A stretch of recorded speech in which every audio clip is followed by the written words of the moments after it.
So a bit about the SRA North and Central. We're a group that's just started up, so they have SRA, and then we're a smaller group of SRA members who thought that actually it'd be good to get more social research events and sort of opportunities in the North and basically outside of London. So we've done a 3-part seminar series. This is number 2, but really we're looking to get lots of feedback from people who've shown up. Did you like what we did? Is there something else you would like to see in the North? Is this a good idea? Should we stop? No, we're going to keep continuing, but how can we improve and what would you like to see? So I think that's all I've got to say, apart from introducing Ian, the most important part. So Ian Wilson is a senior researcher at Sheffield Hallam University. I'm not going to go into different projects that he's done because he's going to do that, and he's going to talk about the centre he's from. So I think that's my job done. If we could introduce. That'll make it easy. We could welcome Ian. Thank you. Thanks for that welcome, and thanks for inviting me today. Obviously, I know my director is going to come along as well, but I was really pleased to have the opportunity to come and speak to you. And what I'm going to do is speak about some challenges and innovation that we face in our projects, which I think hopefully bring out some challenges which yourselves have experienced within your social research, and hopefully it'll provide that opportunity to have quite a discussion. So obviously I'm going to present to you, but hopefully it'll have the opportunity to have a wide-ranging discussion about your reflections on how you found different particular methods and the challenges of actually undertaking research in a more contemporary society, which obviously things are consistently changing. So in terms of the presentation, I thought I'd give a bit of an overview of our research centre, because it is a little bit different to what some of you might be familiar with, whether you're from the academic world or whether you're from a consultancy yourself. I thought I'd briefly describe me and my interests before then moving on to 3 projects to try and illustrate some, as I say, some quite contemporary methodological challenges and innovations which we faced. Because I've actually sort of reflected on, I found it quite hard to actually pin this down to almost just a short list of different challenges and innovations which we face. I think actually at the minute there's lots of different funders which we're working for are actually asking you to address different sorts of challenges and use different types of methods, and actually the world's changing as well with innovation, and particularly with engaging young people within research. It's actually thrown up a whole range of new challenges. So I picked 3 projects. They're not necessarily the biggest projects I'm involved in, they're not particularly almost always the most important projects I'm involved in, but I think they're probably the ones which probably best demonstrate these methods and innovations which I'm going to discuss. And they're, I'll discuss them in a bit more detail, but it's basically looking at additionality, how you measure additionality, the use of peer research as a research method, and then I've sort of lumped quite a few different approaches into the last one, which is basically looking at theory-based, theory change-based approaches, the use of more participatory, I'm rubbish at saying that word, research methods, basically particularly to engage younger people. And the sort of advent of actually trying to collect big data, so you're almost trying to use big administrative data sets to bring that together and use that within your evaluation or research. Right, so I thought I'd start off obviously by introducing Centre for Regional Economic and Social Research, where I'm from, CRESR. It's located in Sheffield Hallam. It's located actually in the building opposite, next to the drums, Unit 10, so it's quite a short walk for me to be here, which was good. We're established in 1987 or 88. The directors who set it up actually can't decide when they set it up. We're not sure if it's an age thing or...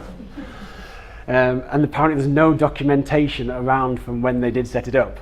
So we've decided that we would start celebrating. We've created a logo, and we're currently in the process of putting out a series of papers, basically putting our reflection on policy debates which are current. In terms of our mission, we're a leading UK research policy centre, and we have this mission. I'm going to apologise, I'm going to have to read the mission. I should actually probably know it off by heart because it should be ingrained into me. Basically what we're trying to do is seek to understand the impact of social and economic disadvantage on places and people, and assess critically the policies and interventions targeted at these areas. And I think the key thing to stress there in terms of our strength and success as a policy research institute is that we look at the interplay between policies, particularly government policies and local interventions, and how they interact with places and people, understanding that actually place has an impact on people, and actually the same intervention might have a different impact on an individual because of its place, but also within a place it might have different impact depending on the person. And I think it's that interplay where we actually bring something which I think commissioners really value.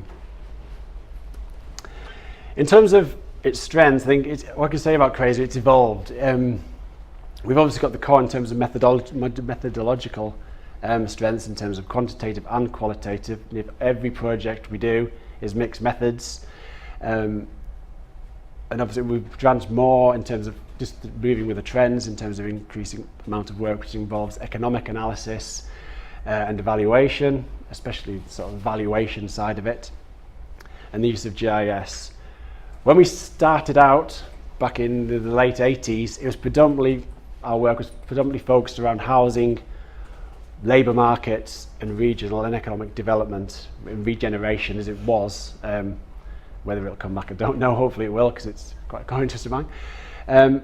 But because of the changing policy environment, we've advanced, we've moved away from that, we've branched into new areas, and we've done this often by building on what knowledge and experience we've got in terms of our methodological approaches, and bits and pieces of housing actually realise actually they are voluntary organisations in a certain sense, and they do work which is related to sustainability, and we've gradually moved into other fields.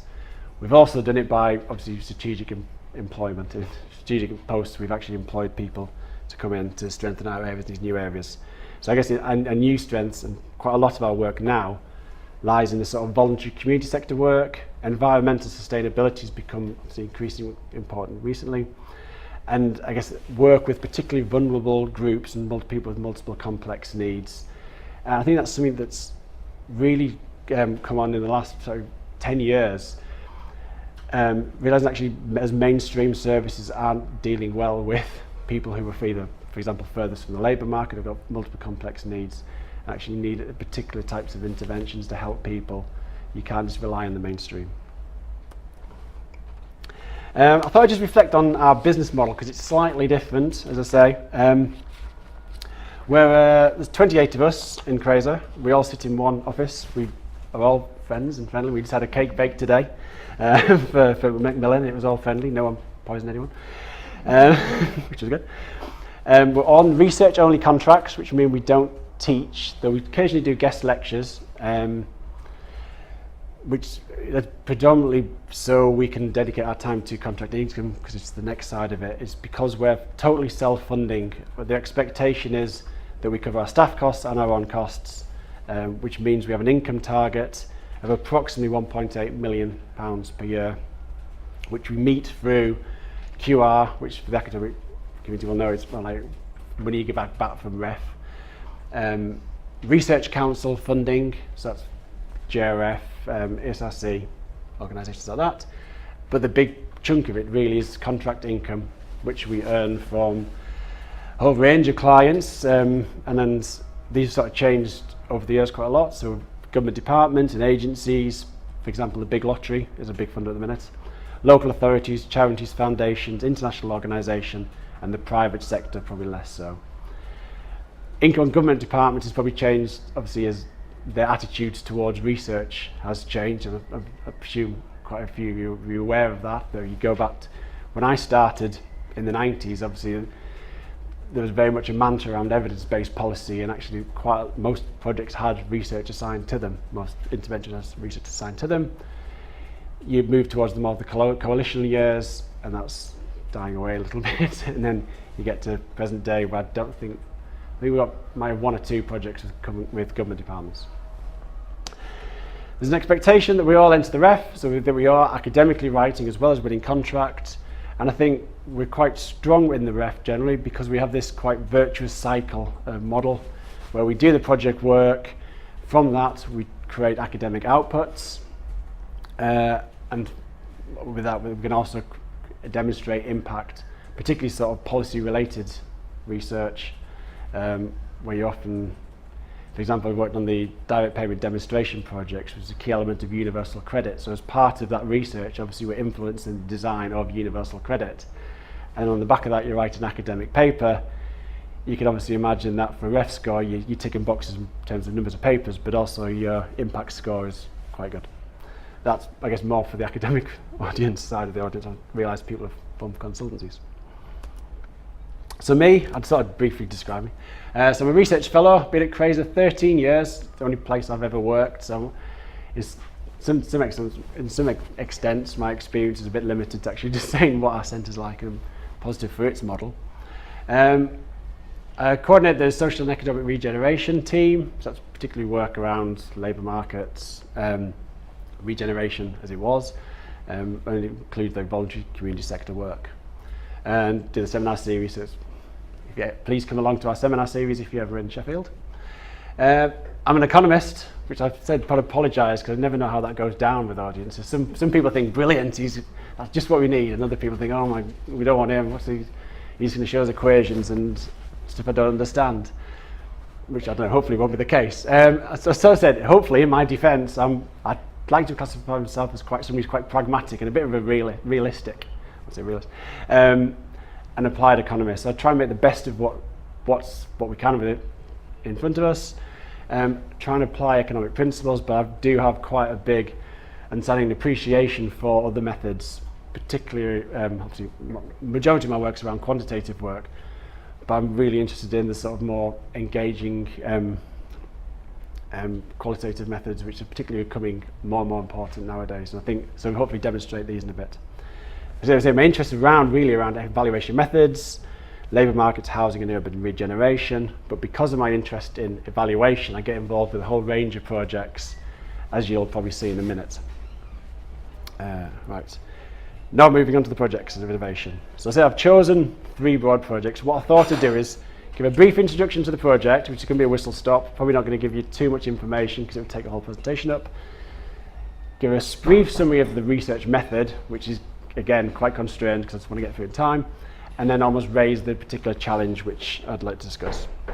So Talent Match, it's a £108 million strategic programme of the big lottery, which has been delivered. It's quite a long-term programme between 2014 and 2018. It's basically targeted at young people who are NEET, so not in employment, education and training, particularly those furthest from the labour market, and trying to move them closer to the labour market and ideally into employment. I think the key thing is it's about working with people who are furthest from the labour market. So it's people who have often the mainstream employment services, particularly like the work programme, isn't necessarily the best place for them. Key features of the programme itself is it's young people are at the heart of the programme. They're involved in the design of the programme. It involves voluntary community sector and is focused in 21 LEP areas, includes Sheffield and Sheffield City region and a range of others. Predominantly of them are actually northern, if you're interestingly. And so it's about moving them closer to the labour market. It's not just about jobs, and that's sort of recognising actually that the progression you might need to make with individuals, that is a substantial amount of effort is required. Go on, move forward. Yep. Evaluation design, I said I was going to be very fleeting with it, so apologies, I assume for this audience it'd be quite good to actually go into quite depth about why we've done various methods, but it's multiple method, as you can imagine. It's quite a large scale evaluation. It's £1.6 million over the 6 years. It'll be. We went from 2013. We started 1 year before the programs went live, and we're going to go 1 year later to capture the full benefits, full impact. Sorry. It involves process and impact, and involves a whole range of methods. It has a common data framework, which, if you ask, it's brilliant in terms of doing an evaluation and collecting detailed information on individuals. On the other side, if you're delivering the program, we're asking them to collect quite a lot of information. And I'm sure this is a sort of challenge, particularly the quantitative researchers in the audience will be quite familiar with this actually, that when you want the sort of detailed individual level data to actually identify and measure the impact of a program, it has a massive knock-on consequence to the people actually delivering the program. And I think what we had to do is almost like try and meet them in the middle there and have detailed discussions about how that can work effectively for them. There's a range of longitudinal tracking, both qualitative and quantitative. Case studies, thematic research, thematic approach, so we're looking at particular themes which keep emerging from the programme each individual year. And we're using comparative areas where possible and local management information and labour market data. I think the key challenge I would like to bring out from this project is the sort of the measurement of additionality, and I think as an economist I thought I had to put this in because this is what sort of preoccupies most of my day and on most projects. And I think it's basically what we mean by additionality is what difference has it made? So what would have happened if telematch wasn't there for this individual? And I think it's quite important to actually reflect, well, why is this so important? I think it's because actually policy attention's turned to this, particularly in the UK and the US, and a lot of it's in the UK is from this sort of what works debate, which is obviously comes from the what works centres which the government set up and the SRA set up, and they particularly use of the Maryland scale to preference scientific methods over others, and actually that if you want to have evidence, as sort of said at the bottom, only evidence reaching a certain level on this sort of Maryland scale is actually considered strong enough to actually feed into future policy development. And I think it's one of the things, because it's such a large project for the big lottery, and they want to influence, obviously they see actually it's important then that they can hit these thresholds, so the evaluation's actually been worthwhile and can influence future policy decisions, particularly for this group who there's actually very little evidence probably on. So in terms of our research design, a random control trial was not an option. It was discounted by the big lottery on a range of ethical grounds, but also they're quite strong belief that no one should be withheld from joining the programme, which is what a full random control trial would require. So basically, as part of the tender specification, we had to come up with something a bit different. And what we suggested actually, and we often did suggest this kind of approach, is actually that you get strength from actually bringing in different kinds of methods. So we suggested, and we bid for money to do a pilot study in the comparator areas. So what we tried to do is collect data, an equivalent amount of data, what we get from the Common Data Framework, from young people in non-telematch areas, of similar age, of similar sort of characteristics.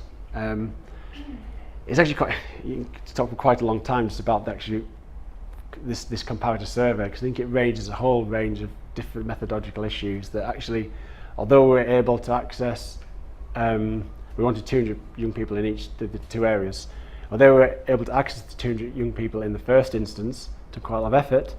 When we came to follow them up, only 6 months later, the response rate was, I think it was got 40 in one area and I think 70 in the other area, which obviously just almost invalidated the method, that we just weren't getting the numbers of follow-ups to actually provide any sort of conclusive findings. But I think what it does is sort of raise that challenges around engaging longitudinal research, particularly survey methods, with young people. We tried it was predominantly going to be done by telephone for cost reasons, the follow-up, but we ended up trying email, but also tried to attempt some face-to-face interviews, but neither of these methods were working. I think that's something, obviously, a key challenge for us to face going forward, of how we deal with changing response rates, and I think there's obviously a growing literature on that subject.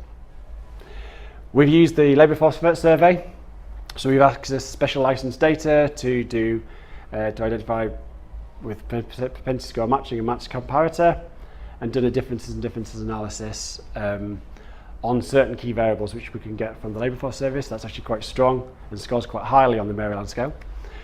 We've included in the survey direct questions asking about additionality, and you can see there obviously people are very positive around it. So I should say with the labour market, it did, when we compare it to the labour force survey, there is evidence emerging from that it was having an additional impact. The other thing which we're doing is including qualitative insight. I think that's quite important as well, where you get the individual as part of the qualitative interviews to actually identify what difference it's made and try and get them to identify which particular elements of the programme has had the impact.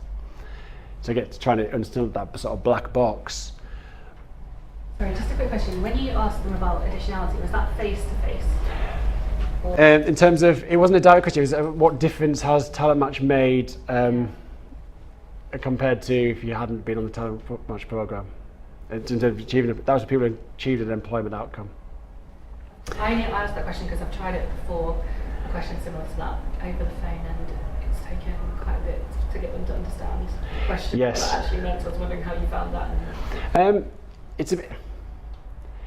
It's been delivered by, it is done over the telephone predominantly, and I think, but it is done in sort of a more conversational approach. So in many ways, it's sort of, that probably assisted with the asking of that question. I have a question about RCTs. Yes. So I should say I'm one of the civil servants. That's okay. Some RCTs. Yeah. And I guess it's this issue about it's not an option. I think there are some instances where it really isn't an option, but I think actually in a lot of instances it really is an option, and it's about talking to people to say it's actually not unethical to deny people something that you don't know whether it works or not, and you want to demonstrate. Yeah. So I just wondered how you would approach that. It might not be popular, but I think I agree with that. I think there are, because in many ways you're testing something which you don't know works. And I think that under that grounds you can do an RCT.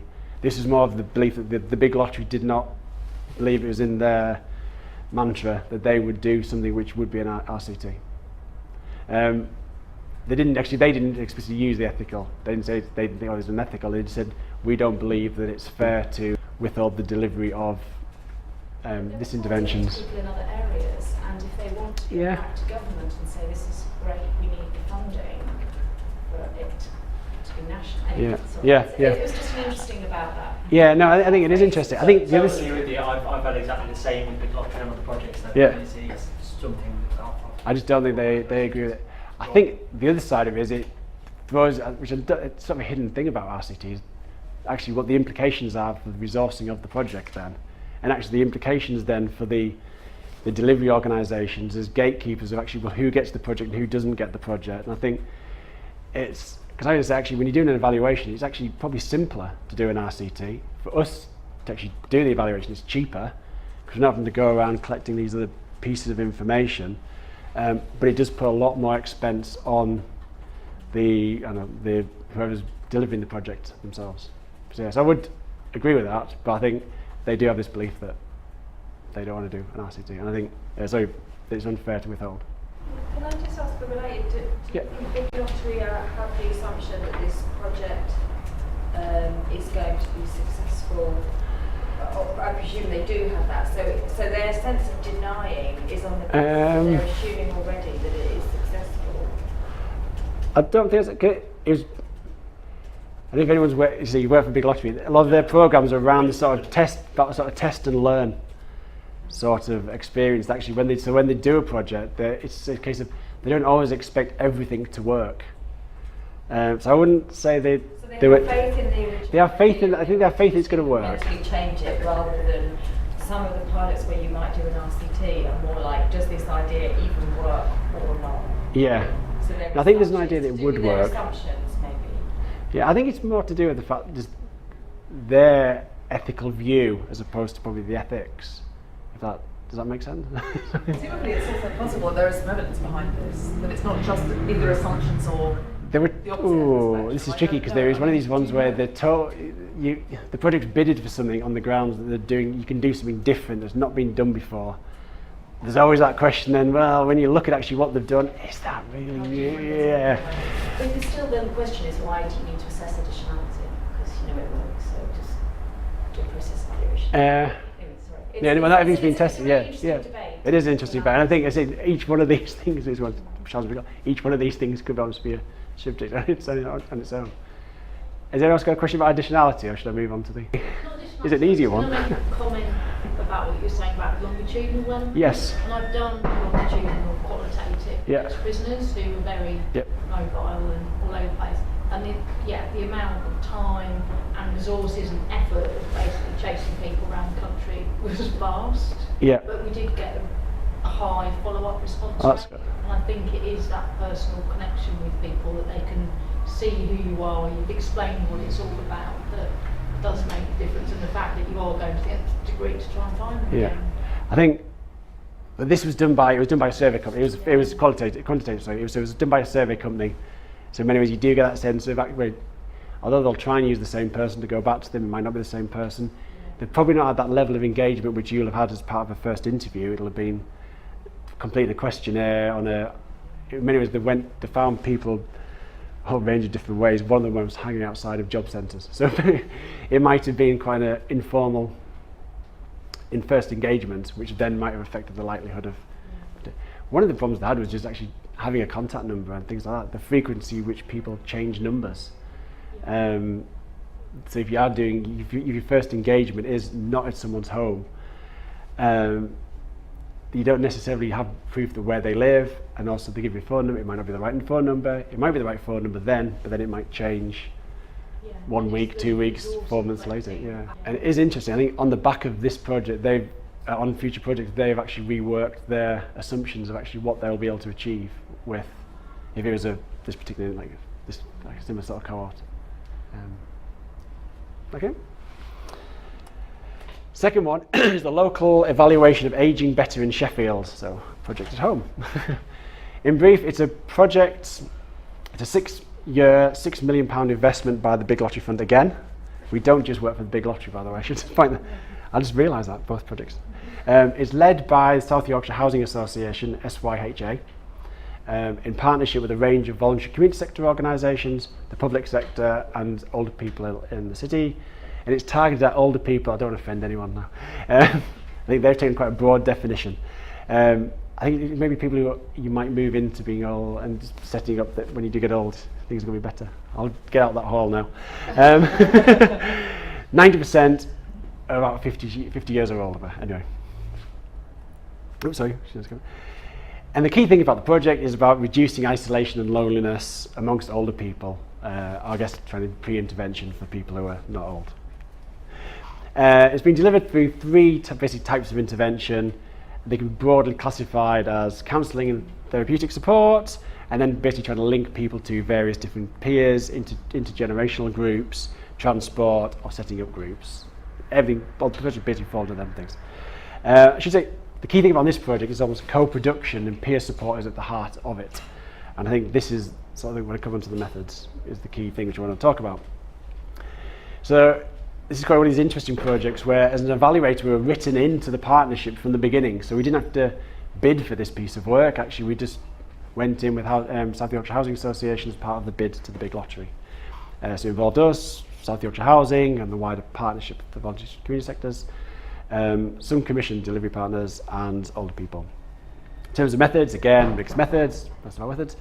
Quantitative-wise, it was a longitudinal survey of older people, assessing services, and included a baseline and various follow-up surveys. And I'm just going to have a quick look, just give a quick view of the survey, what content what it included. So it's like core demographics, so we can understand who that individual is, and then a range of sort of outcome measures, particularly around social isolation, health and well-being, so we can almost identify that knock-on consequence, and bits around quality, so we can try and put a monetary value on what impact it's had. And a range of participation in sort of perception measures of what difference it's made for that individual, recognising that we didn't have, again, an opportunity in that project to gain counterfactual information. But the piece I want to talk about here is sort of the methodological innovation of using peer researchers as the delivery of the qualitative research, which I think is something which is increasingly becoming common and requested either as, maybe not on this scale, because this was almost like the entirety of quantitative research. Give a quick definition of peer research.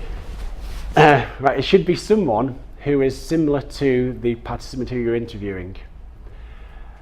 I'll say somebody who's similar because in this instance it should have been, which wasn't always the case, an older person who is experienced social isolation or has experienced social isolation, and then obviously takes part in doing the interviews themselves. Not professional research. They're not professional researchers, no. Though some of them will have had, what we generally find is some of them have got some basic experience. South Yorkshire Housing Association are quite big on this idea because in many ways peer assessment is the heart, and co-production is the heart of them as an organisation. They've set up an organisation. How do you describe it? It's basically what we call the over to you service. It's basically like a quality assurance body similar to the QC. I've got the name of it. QCA is it?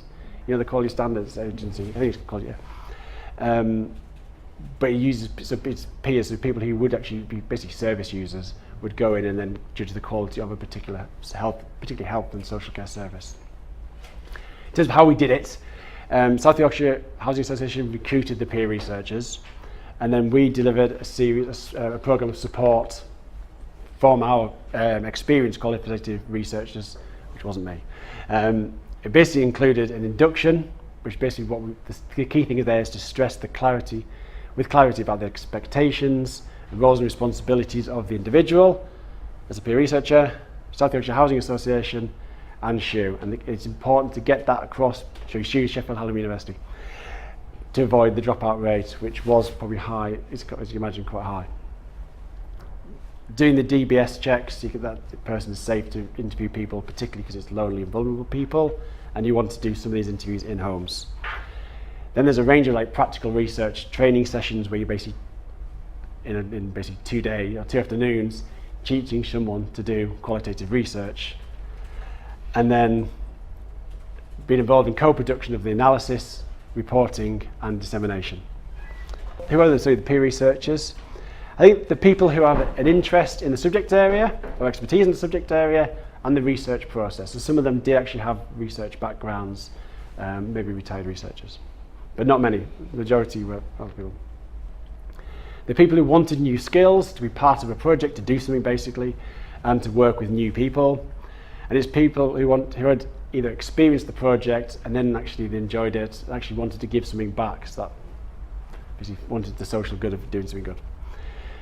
Right, and I guess it's important to get as well our reflections on doing peer research. I think, obviously, the theorised benefit is obviously that it challenges that sort of power differential, or the key benefit you get is it challenges the power differential between the sort of experienced researcher and the participants.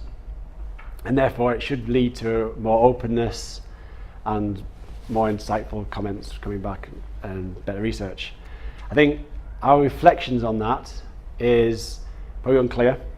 And it was quite inconclusive basically about whether you were getting better outcomes and finding new insights. I think there's probably cases where you think an experienced researcher might have gone further on particular issues, and other instances as well. So I think that bit was unclear. So whether that was in the theory, whether it turns into reality. In our opinion, the main benefits are actually the process of actually setting up and training people to be peer researchers. So that sort of sharing of skills and demystifying the research process was useful when you're engaging with, and then to have conversations with them as people who, some of them had actually gone through the programme, was actually very useful. And actually, I think what the researchers found actually is a key challenge is actually challenge themselves as researchers, questioning why they do certain things, when they do certain things, how can they do things better, because ultimately it's that sort of teaching how to do it.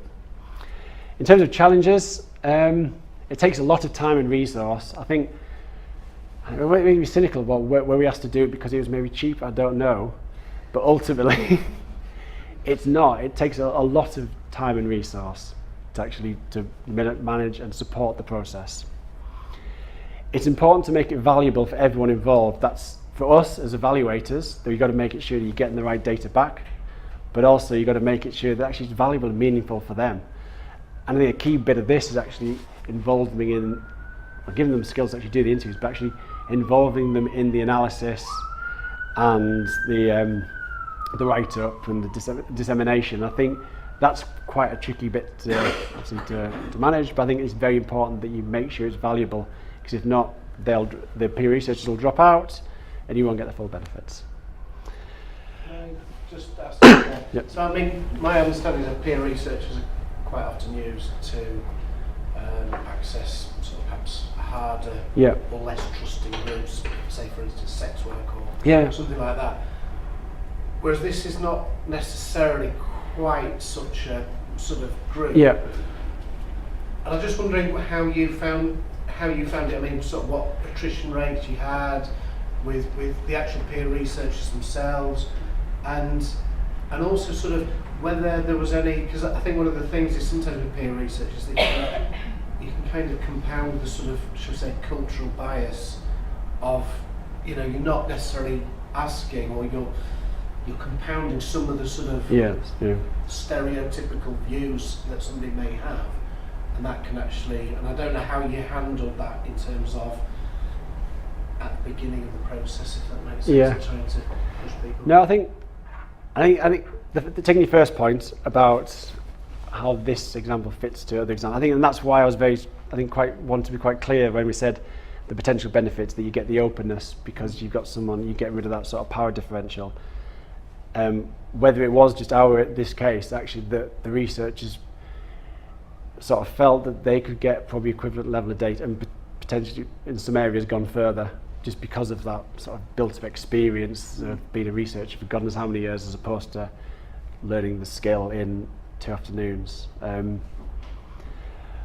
So it's quite hard. It would be interesting actually to compare that to other programs which have done it with. We're another big lottery one is work with people with multiple and complex needs, and the project themselves are actually doing some peer research, and I think they are actually finding they are able to access different insights.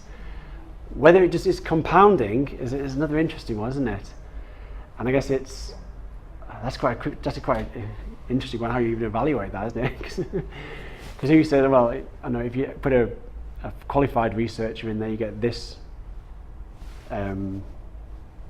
experience and story, and if you use a peer research, you get a completely different story.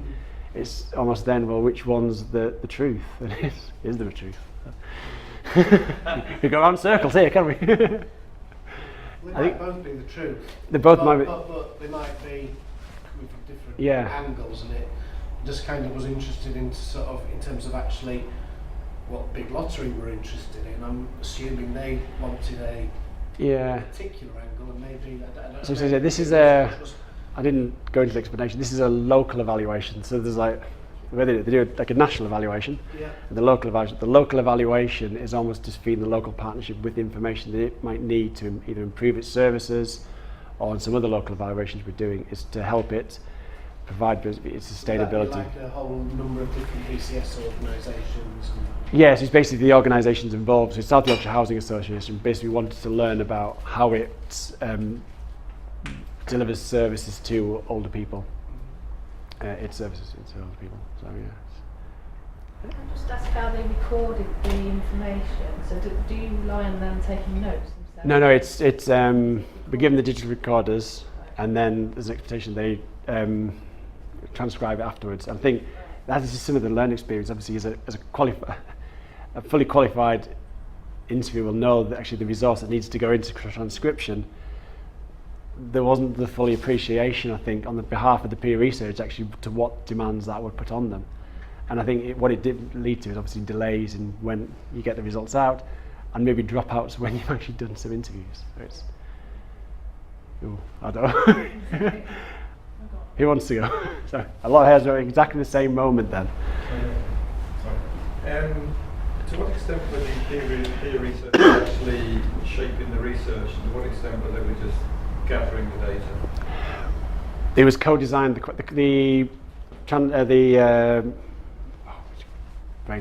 Topic guys. Concept research, I told you. Was co-designed in almost like a workshop setting. So it was partially guided by us I guess quite a lot of it was guided by us, but obviously with insight from the peer researchers themselves. Okay. Should we start going in the middle? Do you face any particular ethical challenges in getting ethical approval, things like paying peer researchers, getting informed consent, protecting the people that they're interviewing from harm and the peer interviewer from harm? Or, could potentially be quite complex. It was voluntary, so that covers that's one of the quite easy questions. Did you get I think we had, obviously, a project of this nature anyway would have had to have gone through a full ethics in our internal form. I think it becomes tricky for us because it's often when we do work with other centres, you're relying on what are their ethical guidelines compared to Sheffield Hallam's ethical guidelines. Obviously, they're not organisations; they're individuals. So actually, to get them to sign up to a range of practices and expectations is trickier. It basically just took longer. It does take more time to go through that process of actually getting ethics signed off and getting people to agree to various understanding protocols. I think this is sort of that sort of point. That just the time and resource that actually involved in almost just the logistics and managing individuals, and then having the clear line of communication. So if the researcher has an issue, who do they take it up with? Because I think they get at times that they're getting confused between South Yorkshire Housing Association and us as the evaluator, and it was that relationship wasn't always clear. So I think that's something that needs a lot of consideration, a lot of time resource to make sure that there's a clear lines and the peer ratio is clear of their expectation. And where are we at? Do we go or? Sorry. I was just going to ask about sample size and number of peer reviewers. I think we started I think with 10, and approximately about half I think stayed on there. It's really funny because it's a rolling stock as well, which it gets quite hard to actually give you an exact number of how many people there were. Because the expectation is the peer researchers from the first year then came back on and helped inform the training for the peer researching in the second year. So you're almost really trying to boost their expertise. And we basically then, in that project, we've given everyone 1 or 2 interviews to complete. And again, this sort of comes down to make sure it's valuable for all, because I think the feeling we had on that project, actually you are giving a lot of resource to someone. We're not actually asking them to do very much, and are they getting everything they want out of just doing 2 interviews? I say I don't do a lot of interviews, but I know when you do 1 or 2 interviews and then you don't do any for ages, you almost feel like you've got nothing out of it. You've got to be doing the big numbers to actually feel like you've actually got the experience and got better and actually grown as a qualitative researcher. So I think is again another important thing to consider when you do using peer researchers, for them to get value out of it. So. Did you say that they were also involved in the analysis and writing of the process? Yeah, we sort of did it sort of like almost like a workshop type setting. Okay. Obviously, we wrote the report, but they get them involved in actually identifying what the key elements are, extracting key chunks from the transcripts. The final writing of the reports is obviously down to us because it's obviously our names on it. But they aren't. Yeah, I think it's. Yeah, so you're involved, but it's not fully get through the whole thing. Okay. So, anyone else on peer research? Nope. So we move on to the next one, last one. Am I okay for time? So I realise I've got quite a few on this one. So the last one to look at is it's a recent project which we've got. We've only had it from the start of the year. It's called something called the Evaluation of Children's Communities, which is a Save the Children programme, intervention, who've been working with a range of local communities, three local communities, and sitting behind Save the Children is a range of funders, including the JRF, who are quite a big funder behind it. We've got an evaluation for 3 years of this intervention, but it's part of a longer term. These children's communities will be set up and they'll run for ideally 10 years, and hopefully will spring into additional different bodies, and new children's communities will come on board. I could spend an hour just talking about children's communities. It's targeted at children and young people under the age of 24. There's 3 communities at the minute: Pembury, which is in Hackney; Small Shorehurst, which is not really a community, it's 3 communities in Tameside, but it's an artificial community; and Wallsend, which is in North Tyneside, on the edge of Newcastle. Well, not Newcastle though. What's the programme basically trying to do? It's basically trying to strengthen partnerships between key agencies and individuals. It's basically trying to achieve systems change. So you try to work with different partners to understand how local, social and economic factors shape the lives of young people, and then what you try and do and how it affects the young people, how it might be constraining the outcomes which they're able to achieve, and then getting people to join together, have a systems change to deliver services which are able to provide longer term plans, networks and activities that improve the lives of young people in the future. That's a very, very whistle-stop to what they are.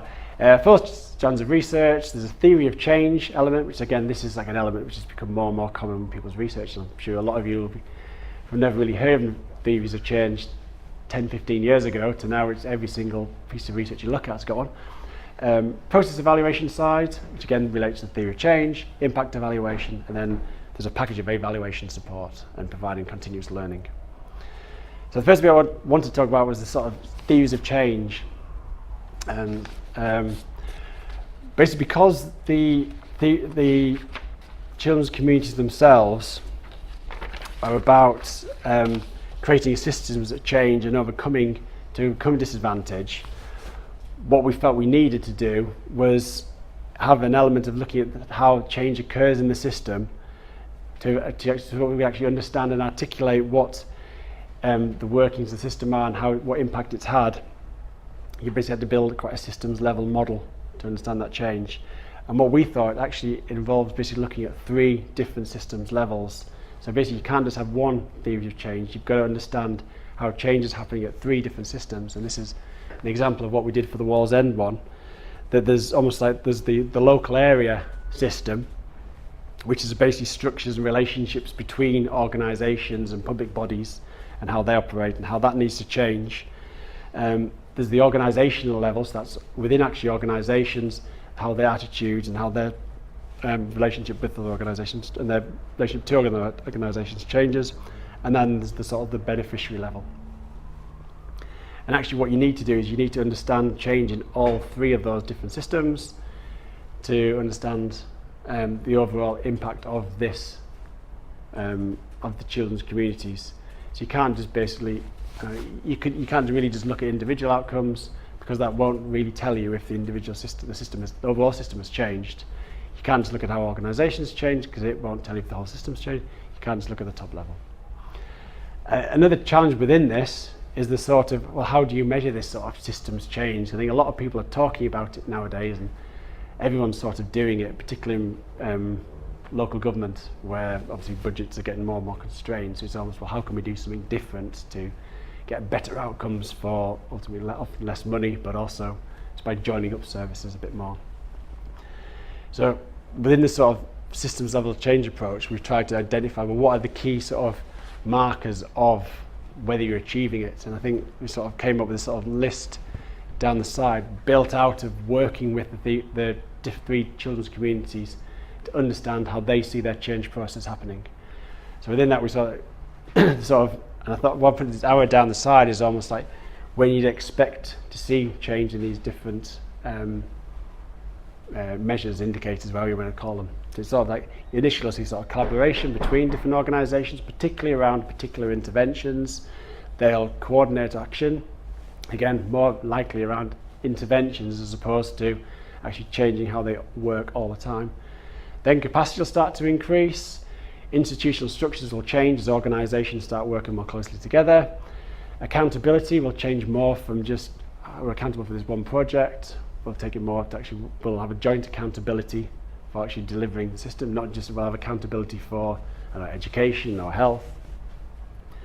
The community will get more involved, then it'll start scaling up beyond individual interventions, and then eventually see sort of changing practice as the final side of the system change being achieved. Okay, anyone about system change? Who change? Easy one. For your comments you want to get across. Next method, I guess, is again sort of coming back to what we discussed earlier around like sort of engaging particularly younger people. And this sort of reflection actually that standard interviews, focus groups and written modes are actually qualitative, particularly data collection, are becoming trickier, but are particularly not that effective research methods with particularly young children, young people. But I can actually argue, I think it's becoming more common for most groups that we're working with as researchers. And I think probably people are finding that, it'd be interesting to hear your own reflections. And I think there's a particular movement towards what I call the sort of more participatory research methods, as tools which almost play on the strengths of individuals, and that they give like a chance for almost the person to engage in the research and almost have an action to almost talk around and actually put more of a living picture around actually what they're talking about and link it to particular events, to impacts. And the particular approach we're using is the mosaic approach, which, as I'm sure many of you know, is a multi-method approach. Involves observation, commenting, but also a range of participatory methods. So what we are using or will be using, because we're beginning this evaluation, is sort of painting, photography, child-led walks around the communities, around how particular community buildings they might use, what services they interact with, who they play with, where they socialise, games, and the use of persona dolls. And just reflecting on this, I think what we found in these early days is sort of the use of persona dolls to engage younger people on a project, looking at. What are persona dolls? I'm sorry, I don't know. It's basically this. It's basically a doll, and you ask a young person who's maybe experienced something the day before to say, this doll, say Charlie, is doing it tomorrow. Can you talk them through what you did, how you found it, and does that make sense? Yep. Quite expensive to buy. I've got 2 girls, they're more expensive than the dolls they've got. And it doesn't what the girls' toys do as well. We found it a really useful way to get the young person's experience of how they interact with particular interventions, particular services, and actually trying to get a young person to actually identify what difference it's made to them and how they've changed their actions as a result of the intervention. Okay, I can take a picture. Here you go. Anyone? So I realise them. And the final one, it's probably not the best project to describe this on, but I thought I wanted to condense it into this presentation. With the sort of use of data dashboards to provide an ongoing and accessible picture of where they've achieved progress. But the thing I really want to talk about was the sort of use of big data. In this instance, actually on a small scale, so you sort of try to use the big data sets, but actually you are focusing on what difference something's made at a local. Well, Wallsend's quite big. It's a whole postcode. Wherever Newcastle coastal is, one postcode sector, but quite small communities in Pembury and Marshallhurst. And I think the challenge we have been there is almost accessing the data from the different providers locally.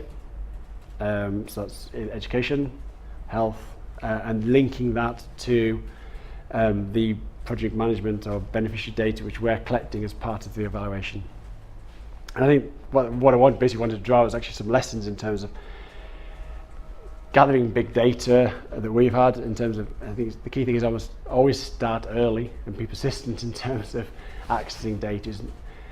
What I'm really talking about is not necessarily the data which is available publicly. It might be National Pupil Database data. It might be another project which I did was looking at rent account data and linking that to housing benefit data.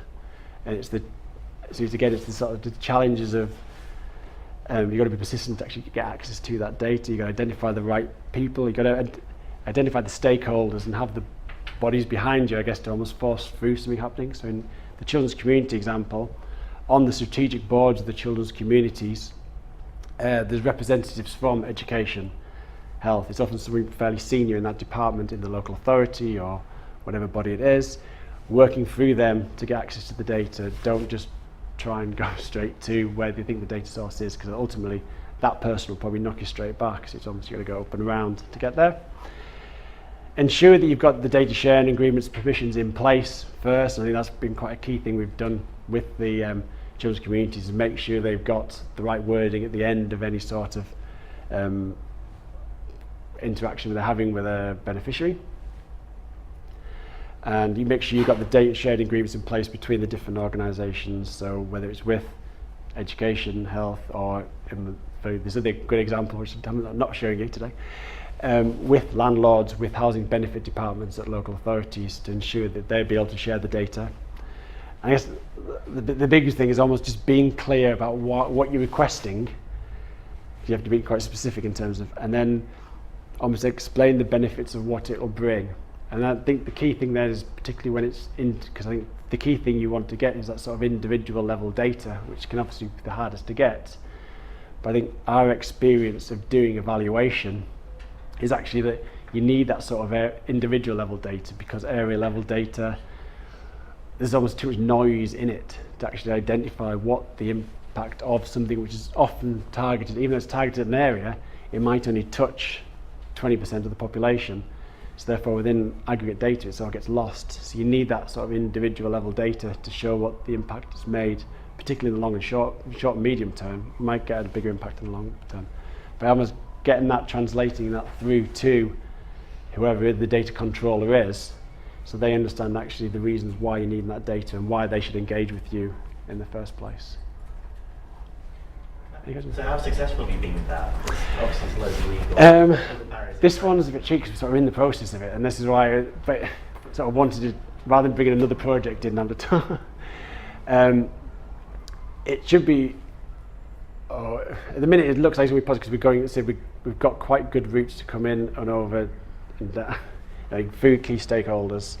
The range of data which we're looking to share is like pupil database data, because obviously it's quite education focused, is actually shared quite relatively easy compared to a lot of data sets. The health data is one which is really interesting to see. In the past on other projects which we've had experience of accessing that data, it can be possible if we can pseudonymize it or get the right permissions from the individuals, which is sort of hitting that sort of thing. For data linking, obviously. Yeah, for data linking. Got to rely on sort of like certain legislation or going down informed consent routes and things like that, where you're dealing with multiple bodies, that can be quite. Yeah, I think it's at the minute. This isn't because it's not the project which has actually reached an end. So it's harder to talk about this project. And on other projects we've had there, I think what we're doing the pseudonymization, but then obviously gets a problem of them linking on your own data. Can be an issue because ultimately you can identify it because you know a lot about that.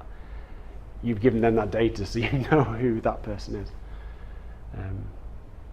The way to around that would be to do samples, is to give them and say, take a sample of this data.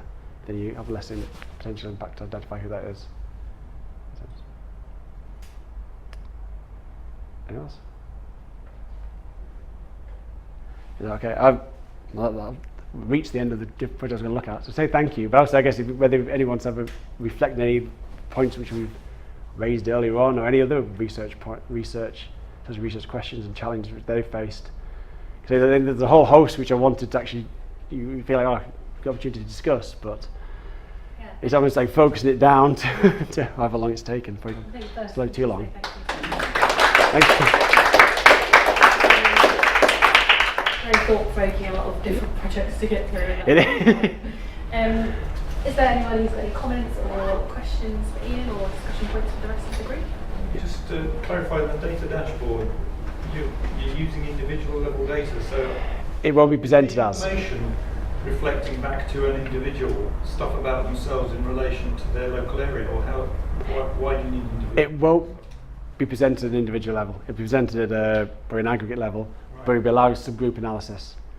It's almost a case of it's part of the process that we want individual data, because then it allows us to identify individual change rather than say cross-sectional change, but also it allows us to go beyond the sort of, well, who's benefited from the project. You can have a flag, well, who's benefited from the project, what impact has it made from them. Whereas we just had aggregate area level data, we'd have that noise in there of people who have not necessarily benefited from the intervention.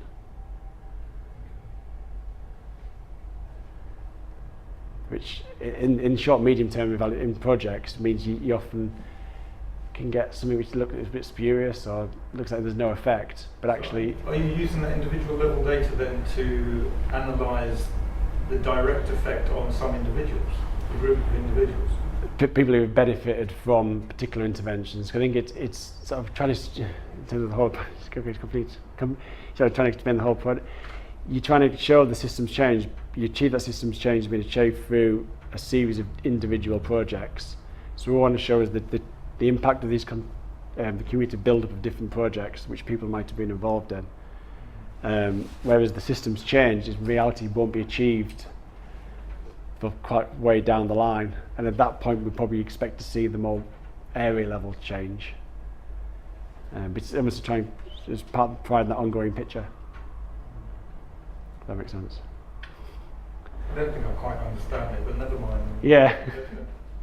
It's basically so you can basically show that individual, the impact of an intervention on an individual. And see within person change is the key. Any further questions or comments? Just one that picks up again on Alan's point from earlier, and if the Big Lottery Fund, as such a big funder of social interventions, are resistant to RCTs, is that something an organisation like the SRA should be engaging them around and saying, we think you might have this wrong, what are your concerns? Like, that's an interesting question. maybe not for you to yeah. answer, but just I think there's quite a range of bodies moving away from, like obviously in health it's quite strong. There's a range of even DWP evaluations which we've bid for recently where they're quite moving towards whether it's the quasi-experimental, which is obviously this on Maryland is the step down. So yeah, it's interesting. Maybe I think, sorry, as somebody that works kind of partly for DWP, DWP, and we are running RCTs, I think we would use those where we can and where we need that really robust evidence. Quasi-experimental method is sometimes needs must, but we need bigger samples, the power is less. It's interesting actually. I'm thinking I did meet the new Big Lottery research. I should chase them up. It's a really interesting question about whether an RCT is really unethical. It's only unethical if you think. I think I've experienced it a lot where people have used that as a reason to not do it because they don't want to do it. Particularly rather potentially politically, where people don't necessarily want to know it or grow successful or they just have such faith in it that they go, I just know this too right. It doesn't sound like it's that, and it's not that in my experience. It just feels like that's something at a fairly senior level to just engage with them about that philosophy. Yeah. I think it'd have a range of implications if they did choose to go down that line. And one's in the because of the way they deliver projects as well. They deliver it via predominantly third sector organisations who they're always going to be setting up for RCT design. I don't know. I don't think delivering an RCT through a voluntary organisation could be complex in itself. The Big Lottery things that you're describing, you were the evaluator for the whole. For talent match, yes. For the Aging Better, we're a local evaluator. We basically take a range of roles. Depends on what we bid for, what we're successful in bidding, what we're successful in winning as well. I know that they do quite a lot of. Well, they do some projects where they'll have different organisations help through crisis. For example, and each organisation that's delivering that in that locale will appoint their own evaluator at a very local level. So the talent match partnerships generally have a local evaluation as well. Do they? Right. Yes. So they have us, the top-down approach, and they have a local evaluation. There's quite a lot of freedom about what that local evaluation does as well. Absolutely. So it can just be looking at particular elements. They can replicate. The other thing is sometimes they just replicate what we're doing at the local level, but with it's kind of quite strange is that local evaluation in that it's almost. I mean, I think Big Lottery are they're quite different in that they provide a trust. That they approach third sector much more through trust and compliance now. And I think it's kind of quite interesting how the local evaluation can be very rigorous, it can be alongside, it can work with people, or it can be just a top and tail at the very end of a year or at the end of a project. And so it kind of doesn't seem... And the resourcing meets that as well, actually. You find some which put a lot of money into it and some which don't, I think. Yeah, absolutely. But it's part of this sort of... Obviously, when they commission things, it's often around learning as well. I just kind of wanted to just come back to your question a minute ago. Nice man whose name I don't know. Hello. The question was, should the SRA be engaging with the Big Lottery? And I think I can perhaps say something about that because I'm on the SRA board and have been for 5 years. And I think the SRA would not see it as part of our role to engage with an individual organisation and try and be methodologically persuasive. I think we see it as our role to try hard to promote and raise the quality of research methods and research that is done. But we're also very aware of the breadth of debate on what is evidence, what is a good method, etc. And also, actually, that although many people still like to kind of cling to the notion that research can be objective, there are fashions in research methods too that do prevail and shift and change and ebb and flow. So while I do understand and sympathise with a lot of the concerns raised, I wouldn't actually want to particularly take a view, because I think what we would say is that it's very dependent. The method should flow from the research question, depends on the research context, depends on all sorts of things like saying sampling and so on and so forth, and all of those things have to be in place. Just saying, oh, it should be this method or it should be that method without going into it in enough detail, I think is something we would probably push back against. I totally accept that. I think it's just saying no method should be off the table. No, It should be on your menu of options. Absolutely that. And then it's about making really good choices for really good reasons. I think that's where we'd be at. Yeah, I think the other side of it is that when they commissioned the talent match evaluation, it wasn't all around just measuring impact. It was an evaluation of a learning contract for start. So the other part which we deliver is learning and engagement with young people and doing events with young people. And obviously there's the process side as well, which don't always sit within that sort of RCT framework. So maybe that's a bit of it as well, actually, that the impact evaluation, even though it's seen as actually quite a strong element, because ultimately you want to show that you've made a difference and identify what's worked, actually quite a lot of it, as well as, well, how has it worked, understanding that sort of black box. And as you know, RCTs only tell you the beginning, what goes in, what comes out. They don't tell you what's happened in the middle. And actually the big lottery is quite keen to understand that middle bit, and if they did just commission an RCT, maybe they feel they would lose that. So it's Right, we're past 6:30 now.